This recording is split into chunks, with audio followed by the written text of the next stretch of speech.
Hello and welcome to episode 24 of The Flywheel Effect. This week's episode is very special because normally we are all about small school level changes, but this week we're going deep on how you can create district level change and lead those changes.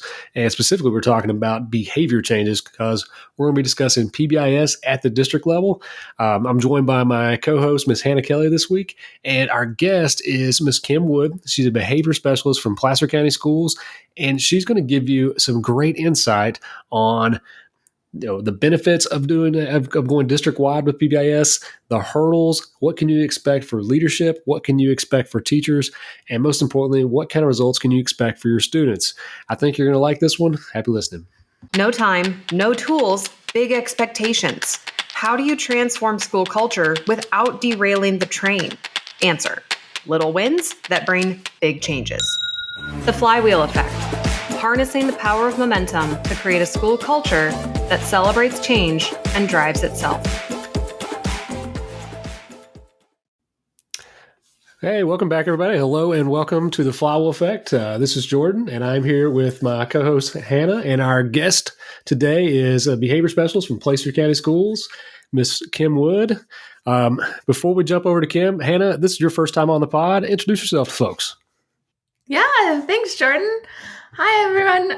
My name's Hannah Kelly. I was a 8th grade math teacher for 7 years, and then I started working for the live school team 5 years ago. And I'm very excited to be here because Kim, our guest, and I have been chatting, I think, for like the last 5 years since I started. So I feel like we have a fun relationship. Yeah, that's one of the reasons I wanted to have you on this time, Hannah. Kim, anything you'd like to add? Go ahead and introduce yourself to folks. Yeah, hi. Thank you for having me today. I'm excited to be here with you guys. And yeah, Hannah and I go way back. So I'm a behavior specialist and PBIS coach at Placer County Office of Education in Northern California.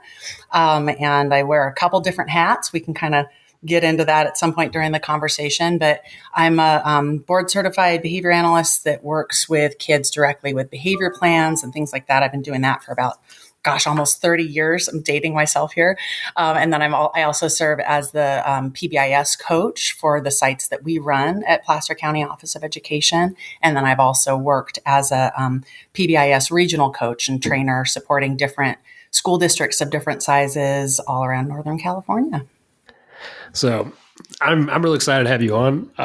My first kind of job with behavior, I was a science teacher and I was a coach, but then I got tasked with starting a PBS program at a school. So I got trained. We got to build the team, and we went through the year-long train, and then the program got running. And I'm a big fan of PBIS. Obviously, that's why one of the things we talk a lot about at this show. One of the focuses we wanted to have you on for is talking about it, not as much from a school level perspective, because like that's something I do a lot. We've had some folks on who do that, but really talk about like from a large organization, like all these schools are in districts, and they're what the benefits of working together, the challenges of working together, those kind of things. So before we jump into to that, I do want to talk a little bit about what PBIS is, what it means, because I don't want to take for granted, because you never know, this might be the first time anybody's listened. So this could be their very first experience here with the Flywheel Effect. What is PBIS to you guys? Kind of how does it work with your school system? All right. So PBIS, Positive Behavior Interventions and Supports, is really a framework. So it's a framework for organizing your systems and practices and data so that you can get the best outcomes for all of your students. So it's, we talk about it as a 3-tiered framework. I can get into that a little bit, but when we talk about systems, those are the things that support staff behavior. So this is basically the rule book for how staff behave as a team at a site. So that might be, for example, this is how we collect data, or this is how we have our ongoing meetings, our systems for having meetings. Then next to that is the practices. The practices within PBIS are the things that the staff do for kids to support kids from a prevention level or a response level. So all of those things are outlined, and those are evidence-based practices to meet everybody's needs. And then the data, that's one of my favorite parts. I'll get on my data soapbox a bunch. But the data is for every site saying, okay, what are the important data points that we need to capture and measure and progress monitor so that we know that we're getting to where we want to get to, or so that we can see the bumps in the road. So really, 10,000 foot view of PBIS is that it's this framework that has to have all those three parts: systems, practices, and data. And then when we talk about it being a 3-tiered framework, that a lot of the times it's referred to as a all, some, and few model. So all students at tier 1. So when we talk about our tier 1 approach, those are the things that the systems and practices and data that we have in place for all of our kids. And the general logic of PBIS is that if you're doing tier 1 practices with fidelity, and you've selected the right ones for your community and your school, then that's going to meet the social, emotional, behavioral needs, from a positive prevention base of most of your kids. So usually about 80%, it should be meeting the needs of about 80% of your students.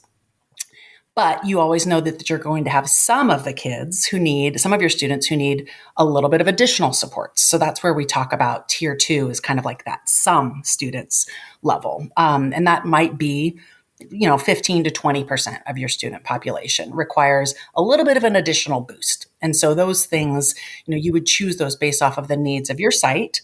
And we're talking about shorter term interventions that are easy to deploy, quick to deploy, but that provide additional opportunities for skill teaching, practice, reminders, feedback, all of that to hopefully meet those identified tier 2 needs for some of your kids. And then when we look at tier 3, that's where we talk about the few students. So it might be 2 to 5% of your student body might have more intensive needs that we need to then connect them with more individualized interventions, such as behavior intervention plans or counseling or IEPs or wraparound or things along those lines.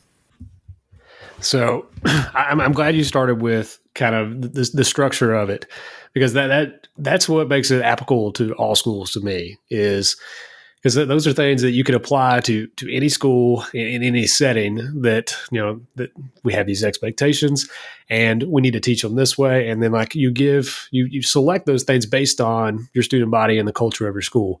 I like that it's very, what's the word? Customizable, I guess is the word. Like you can kind of make it work for your school. And I like the structure that it provides. So you don't have a lot of like, just kind of, when you're doing behavior, if you're really dealing with things just as they come, like treat everything separately, you will forever be bogged down. It's going to be so hard. And like, you're only going to create more problems. So I thank you for that explanation. It's a great one. Yeah, and that's a really good point. When you talk about how you just make it fit for your school, I often say when I'm working with different schools or districts, PBIS programs are like snowflakes. They're all different, or they should be. You can't just see a school and say, oh, I'm just going to take their PBIS handbook and apply it. It needs to be what's important to your staff, your students, your families, your community, and actually meet the needs of those students. So yeah, they should all definitely be different. I want to get a little more personal here, Kim. So you mentioned that you've been doing this work for 30 years. How much of that has been with PBIS? Or like, when did you first hear about PBIS, and how has like your evolution using PBIS gone? Oh, that's a good question. Yeah, I actually, for like about the first almost 20, wow, I don't know. I'm dating myself, but I started off working in intensive programs, non-public schools for children with autism.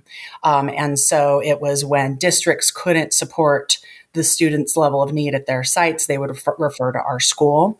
And so that we weren't doing PBIS, quote unquote, per se then, but all of the concepts really apply. You use data to make the most minuscule changes and decisions. And in a classroom with maybe potentially very aggressive or high level need students, you have to maintain consistent practices and, reteach the expectations and all of that. So that for me really, it just made a really natural transition into formal PBIS work.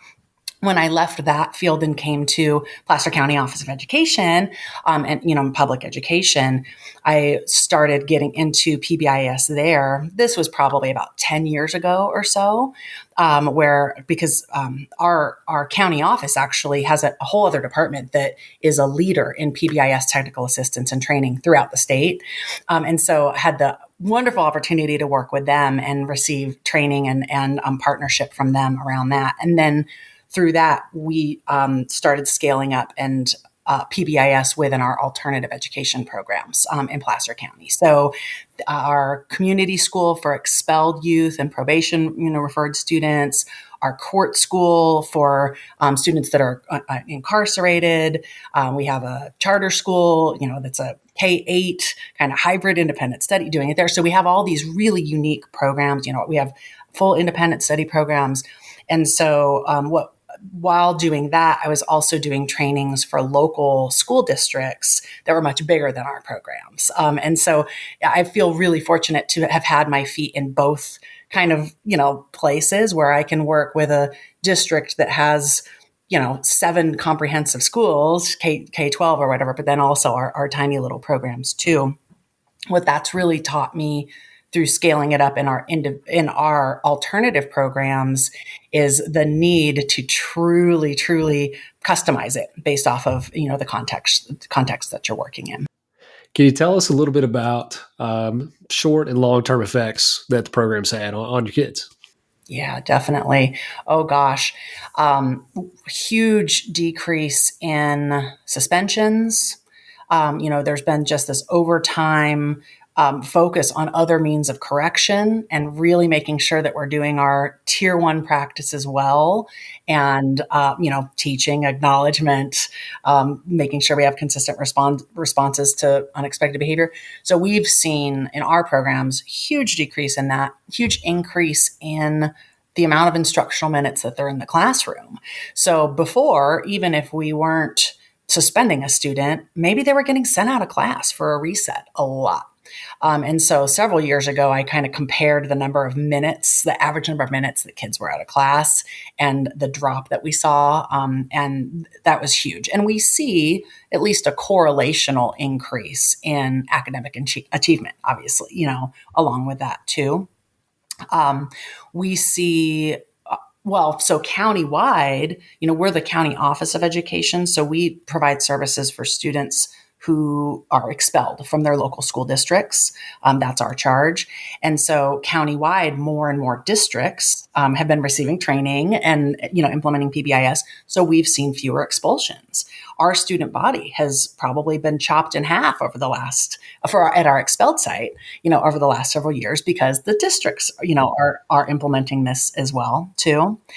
And we see, as far as school climate, we see improvements over time on our school climate surveys that we do every year. So things like, I know an adult at school that I can talk to if I need help, or my school is really clear about behavior expectations, or, my school frequently acknowledges students for doing what they need to do. Our scores have been increasing and have maintained at a really high level. I mean, we have district-wide goals which are just maintenance goals to keep our school climate survey scores at this positive level that they've been at for a long time. So, that's a really important thing to see as well.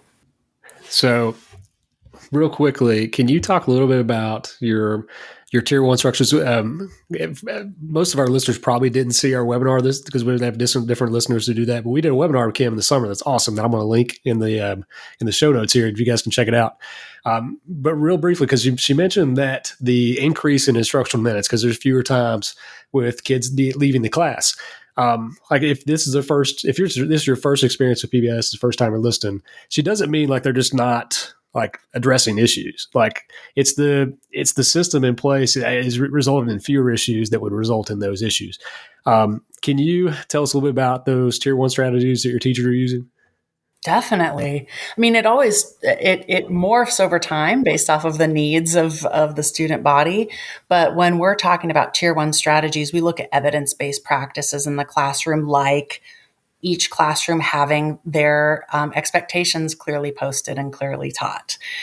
Kids aren't mind readers. They need to know what the teacher expects when it comes to getting out of your seat, or should I raise my hand? Do I need my laptop for this class? So it becomes like breathing, that the teacher knows I need to teach the expectations, and then also use pre-corrections. So if I know this is an area where, not all the kids are going to get it, I know I'm going to remind them or pre-correct before the error can happen, ahead of time. So doing things like that, really focusing on each teacher's individual way of building rapport with kids and making relationships with kids, and in the ways that they need as well. We use live school in all of our programs, so every school has their own rubric of what they're going to be focusing on and reinforcing, but that's a huge part of what's going on in the classroom. And then looking at different instructional strategies. So we really kind of blend it with our instructional coaching. Those aren't two separate things. We talk about how engaging instruction is your biggest tool, biggest weapon against problem behavior. So the teachers know that, well, if the kids are acting out or they're disengaged, I need to look at me first and look at, maybe even just completely changing what I'm doing, with instruction right there. So the one I was hoping you would go with was pre-corrections. That comes both from the webinar. Like I said, I'm going to link that so folks can get the full deep dive on it. But that's a thought. I don't know if folks even know that term, but a lot of good teachers do that anyways. You know what I'm saying? It's one of those things that it's part of good teaching. Like I was a physics teacher, and like I taught ninth grade physics. So like freshmen with a lot of lab supplies that can fly through the air, that kind of thing. So before you hand them these supplies, okay, you give them, okay, listen, here's what I don't want you to do with it. And that way the kids already know, oh yeah, okay, I was going to be tempted to. But that's a pre-correction. Like you're seeing, all right, I'm handing these yardsticks out. Okay, guys, the yardstick's not a sword, before they ever get in, do all these things, I think adding to that, Jordan, when I was teaching, we didn't officially follow PBIS, but after learning about PBIS on the live school team, I was like, I was doing it. It just wasn't like within that framework. So I guess I have another question for you, Kim, around like what have you learned in like helping districts or schools roll out PBIS from the beginning to now? Like you've seen a lot, I'm sure. Oh gosh, I've learned a lot the hard way, definitely. I think one of the biggest things is just really making sure that it goes slow in the planning stages and that everybody truly has a voice in it. That there's not a situation where there's such a sense of urgency to get it rolled out that it ends up just getting jammed down people's throats. Like, don't do that. It's better to go slow to go fast. And making sure that you have agreement before you move forward on an action plan, at least with 80% of the staff. Usually that's that tipping point. If you get about 80% of the staff saying, okay, yeah, this is important, or yeah, I'm going to do it, then you're going to see good benefits there. And gosh, I could go on, but those are some of the first things that come to mind there. So most of my experience as a teacher and PBIS coach, and then as a dean, was in large public high schools. But a lot of my training was with smaller special program schools, and I always thought it was always kind of mind blowing how different those smaller environments are, and how unique they are based on where they are and how they're ran. They're all very, very different. I found way more doing this podcast. We've had a few folks on who have been in types of programs or types of schools that I just had no idea they even existed. And it's very, very cool because it's just so different. And there's so many different ways of doing it. That kind of brings me back to, because we talked about customize and we've talked about the uniqueness.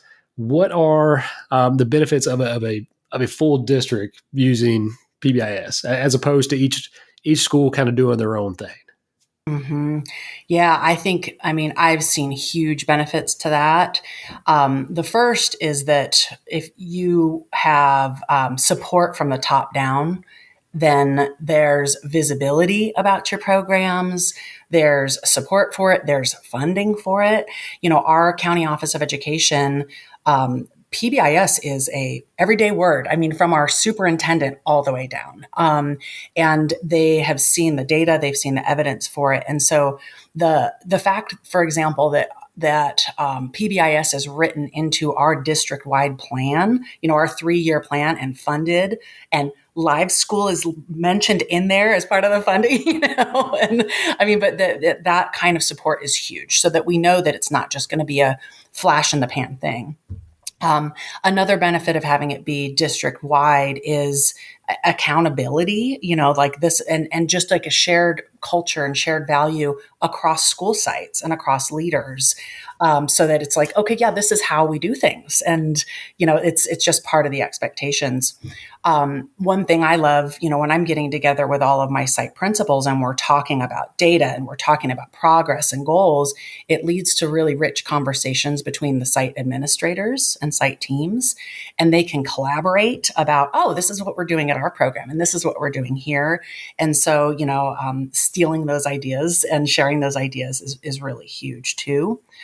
I think building capacity also is a huge part of it. So, for example, if you're in a big district, or if you're in a district and you just have one school that's doing PBIS, and you might just have one or two people that sort of know how that's going, then they leave or they retire. I've seen situations like that where it just completely falls apart. So the more people that you have doing this and the more visibility, and if there's a focus, for example, on district-wide PDs around PBIS, then you have more and more capacity. So the system just keeps kind of running itself with having, everybody kind of know what they're doing there. And then also tangentially related to that is resources. So if you have PBIS being run the same way across different schools in a district, then you can have like PBIS coaches that go to every site. Whereas if it's just one school, you might not have the bandwidth or the resources to do that as well. Another thing that I see is when students are matriculating or moving from one school to another, that familiarity with all the systems can be huge too. So if you have kids going from a middle school to a high school, they're already familiar with, okay, teachers are going to teach me the expectations. There's going to be some kind of acknowledgement system in place.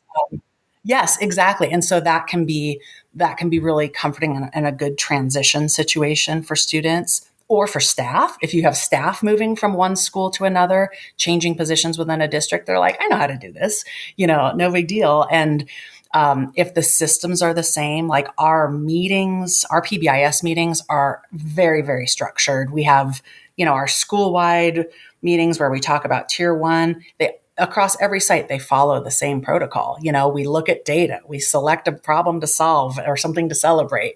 We look at evidence-based practices to do it. We come back and, we set a goal, we come back and measure it. It's the same thing no matter what site you're at. So there's, that can really translate as well. I could probably go on and on, but those are a lot of the benefits. Yeah, those are a lot. There's one I picked out there that I wanted to harp on just a little bit because I think it's, it kind of goes with the theme of the show. It's the flywheel effect, right? The little changes that make a big difference. You talked about meeting with your principals or in PDs. Do you guys do like cohorts for coaches, that kind of thing?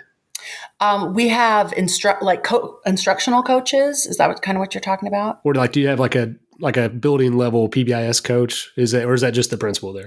I see what you're saying. Yes. PBIS leads. I have two answers for that. One is for bigger districts. There's typically the role of a site lead, perhaps an internal coach. And then they also have their data analyst, role. And then, so things like that, their note taker role. for our teeny programs, because we run these tiny alternative programs, sometimes we have shared hats. So for example, I'm the external coach for all the programs, but then I might at some sites also be the internal coach because I work, I go and I work there and I work with kids, or I'm the behavior specialist there. So the bottom line is, yes, having those roles determined, but the size of your district or your school might have some people wearing different hats with the same person. Well, where I was going with that is like the kind of the two things. There's built-in like sharing of ideas, and there's also built-in leadership opportunities.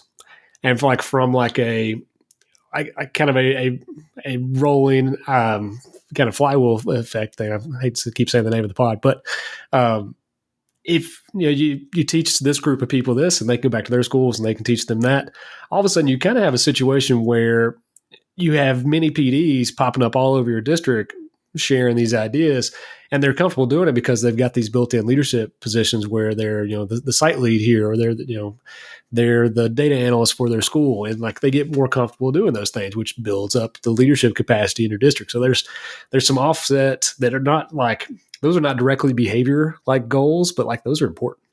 Oh, yeah, it's huge. And that's always been a focus for us too, is making sure that we're building capacity. And so, for example, years ago at one of our schools, I used to lead our intervention meetings and, really keep that structure going, but then trained up our school social worker at the site, and he just runs with it and he's got it, and same thing at our other sites. Well, at that site, the principal's the intervention leader. At this site, the 7th grade teacher is the tier 1 lead or something like that. But yeah, that's a huge piece of it too, is building that capacity and having those leadership opportunities as well. Okay, so the second part here, I really want to talk about like steps to implementation. Like we hinted at that a little bit before the break. If we got a district leader listening and they're like, okay, I want to roll PBIS out to the whole system here, where are they starting? What advice would you give them? Yeah, I mean, in Placer County, we really try to be really systematic about that when we're either training schools or implementing it on our own. We really kind of stick to the guidelines, the phases of implementation science, So starting off with that exploration phase before you go into installation, and all of that, really being intentional about looking at this as an initiative, looking at what the needs are of our students and our community and our staff, seeing if it's a match, basically. Looking at what our resources are, looking at what the support is, perhaps even politically, do we have conflicting, are there conflicting initiatives that might create obstacles? So really taking a look at all of that stuff. What problem do we want to solve, or what gap do we want to fill, or what do we want to, how do we want to use this? Is it a match in that way? What are all the resources that we'll need, both financially and human resources? Can we provide those? Is it long-term that we can provide those? Do we have the funding and support and manpower for that? And then what kind of leadership teams and all of that, do we need to have in place? And what data would we choose to measure it? So really, I mean, this isn't something that you can just jump into, without saying, how is this going to match? And if you do have similar initiatives, like a lot of schools already have different SEL programs or mental health programs in place before they consider PBIS. Before you get started, really take a look at how can we braid these initiatives together? Can we think about creating a 3-tiered PBIS framework that incorporates these things? There's been a lot of work, from PBIS.org and a lot of really great, information out there about developing an interconnected systems framework to blend together mental health and PBIS. So I think if the leadership team of that site or that district doesn't go really slowly to take a look at that first, what are our resources? How are we going to blend this together? So it's not just a flash in the pan. It's not just one new thing that people have to do. is this really going to be a match, and can we support it? And that process might take a year before you even kind of get started. And then if you say, hey, yeah, we're going to get going, then you can move forward to saying, all right, now let's start training. Now let's start building capacity. Now let's start the gradual scale up of creating these snowflake PBIS frameworks. Yeah. That was just making me think, like, being on the live school team for 5 years now, a lot of my conversations are with schools that are brand new to PBIS, and they're like just really starting to get their feet wet and like figuring out what this is going to look like for them. And I hear so often that their fear is that the teachers will look at it as another thing. And I loved how you mentioned, like, somehow braiding it with what they're already doing, because so many schools have some sort of behavior system in place. And like I mentioned, so many teachers are doing different types of corrections and interventions. They just don't realize that it has another name, possibly. And so I love the idea of taking the time to look at what we're currently doing, maybe finding those teachers that are passionate about the corrections or the interventions they've figured out work for them, and like bringing them together to like build that plan, then roll that out. That makes a lot of sense to me. Yeah, definitely. I think that's a big part of it too, is when you say identifying teachers that are already passionate about it or something like that. If you can do little pilots and then show the data, show the results of it. And that goes throughout your whole PBIS journey, but can also apply to the initial scale up, and you may start it at one school and then build it up, to other schools from there. But it kind of goes along too with the whole flywheel effect concept of, if you can, the start with something that is low effort, high impact. If you can always say, what can we do that's the lowest impact to get the highest effort, lowest effort to get the highest impact, then that's a really good way to get buy-in too. So if you're going to get started, once you've decided, hey, yeah, this is a match, now we're going to move forward, we're going to build our team, we're going to get people trained, and then make sure throughout the entire process, you are getting the feedback and voice of your staff. You can't stress that enough. If you just send a team of 5 people off for 4 days in a dark room to get training, on PBIS, and they come back and they say, here it is, there's a good chance that everyone else will go, here's another thing that's just being put on my plate, and it'll go away soon if we just wait it out long enough. So you can really combat that by getting feedback and really finding out what's important to them, and starting off with tiny little things that are relatively easy to do, that are relatively likely that it's going to work. And then that's when people might go, oh, look, we did this and it worked, and the data shows that it was effective. You mentioned the training component. I can tell you how many trainings I've been to where it was one training and then like done. So how important do you think that is to a successful implementation? And then also my other question is, like, since you've been doing it for so long at your programs and the schools you've supported, like, how does that change over time to get to the level where you guys are at, where you're maintaining like the great data you've been able to get to? Yeah, I think, for larger districts and larger schools, a lot of the times it's this kind of year-long training process for every tier of PBIS. So it might be 4 full days where the team is trained and you're building up one aspect of your PBIS program at a time. Then they go back to their sites and get the feedback from the staff, the entire team, and start developing, just doing one thing at a time. And then they might come back a couple months later, get more information and kind of do that process.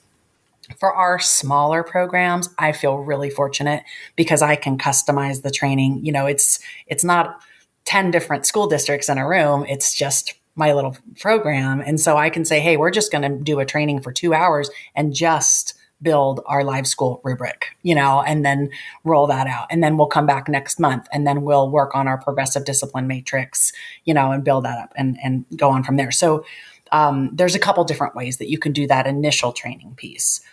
I don't think that, PBIS training kind of never stops because our students change, our context changes, our handbooks and our systems and our practices always change based off of, from year to year based off of what the needs are.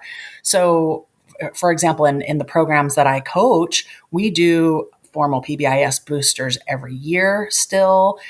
We incorporate training into our school-wide PBIS meetings, based on, so for example, if there's a new evidence-based practice that they haven't used before, or somebody, if a site hasn't been exposed to pre-corrections or high probability request sequences or something like that, then we'll do, little pieces like that. So for me, really, the training doesn't stop when, you're looking at your data and saying, okay, here's kind of where we need to focus on our build our skills now. So I do want to hit one last question here. This one is, we've talked a lot about district level folks. We've mentioned principals and maybe folks who are the team lead at the school level. If you are like just a teacher and maybe you're on the team, or like you're just a teacher and like you like these concepts, how would you go about scaling it up from that level, from the classroom level? Oh, so you're saying for like a school that doesn't already implement PBIS? Well, maybe they do. I mean, like that they don't. They're not the principal of the school. You know what I'm saying? Got it. So you're talking about like making the systems at their site richer, like across more and more staff. Yeah, I think peer-to-peer influence in those situations can be huge, especially if it's not coming from an outside coach, or if it's not coming from the principal, for those folks to share their data and their experiences with it with other people. That I think I've seen that work really well, to say, hey, look, but I tried this group contingency, this group reinforcement contingency in my class, or whatever it might be, this is something we did recently in one of our programs. We were having problems with kids swearing a lot. And so we did, in a couple classes, we did group contingencies where if they met the certain expectation of no swearing, then bonus points were given, or things along those lines.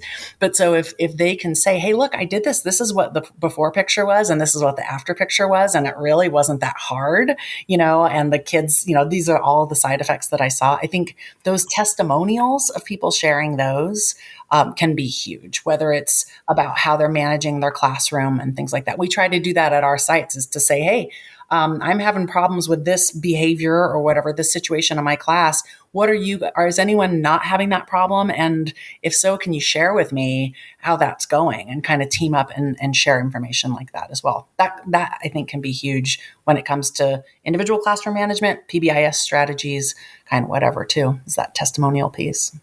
So I'm glad that's the direction you went, because one of the things the show here is about school culture. We talk a lot about behavior, but not solely about behavior.